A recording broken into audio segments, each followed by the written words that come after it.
राम का नारा लगाने से कुछ नहीं होगा। भाजपा से मिली हुई है मायावती। मंदिरों में ताकत होती, लुटेरे भारत नहीं आते। नकली हिंदू बनाकर वोट का सौदा कौन कर रहा है? तुलसीदास को मुसलमानों के खिलाफ लिखने की हिम्मत नहीं हुई। इन बयानों से राजनीतिक माहौल हुआ गर्म। हेलो दोस्तों, नमस्कार। आज इस वीडियो में हम बताएंगे कि इन बयानों से उत्तर प्रदेश और देश की राजनीतिक पारा कैसे बढ़ गया है। अंबेडकर जयंती का दिन था। जगह थी उत्तर प्रदेश के कौशाम्बी जिले का समाजवादी पार्टी कार्यालय। माहौल में सामाजिक न्याय की तपिश थी और मंच पर खड़े थे सपा के राष्ट्रीय महासचिव मंझनपुर से विधायक इंद्रजीत सरोज। इस दौरान उन्होंने कुछ ऐसी बात कही जो पूरे देश में चर्चा का विषय बन गया है।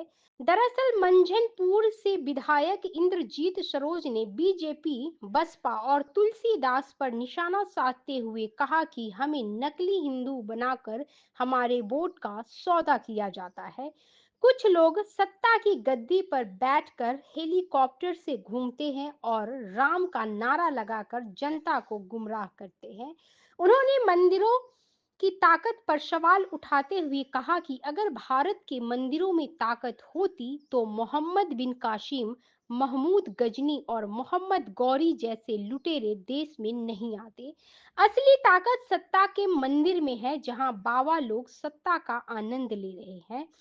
राम का नारा लगाने से कुछ नहीं होगा, जय भीम का नारा लगाइए तो आप आगे बढ़ेंगे। उन्होंने कहा कि जब रामायण, रामचरितमानस, महाभारत और गीता की रचना की गई, उस समय भारत में शूद्रों को पढ़ने का अधिकार नहीं था।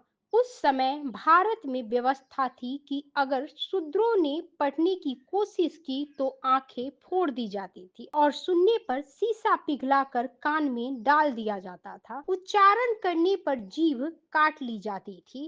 इंद्रजीत सरोज ने खुद को जय भीम का सच्चा अनुयायी बताते हुए कहा कि इन नारे की बदौलत वे 5 बार विधायक और 1 बार मंत्री बने।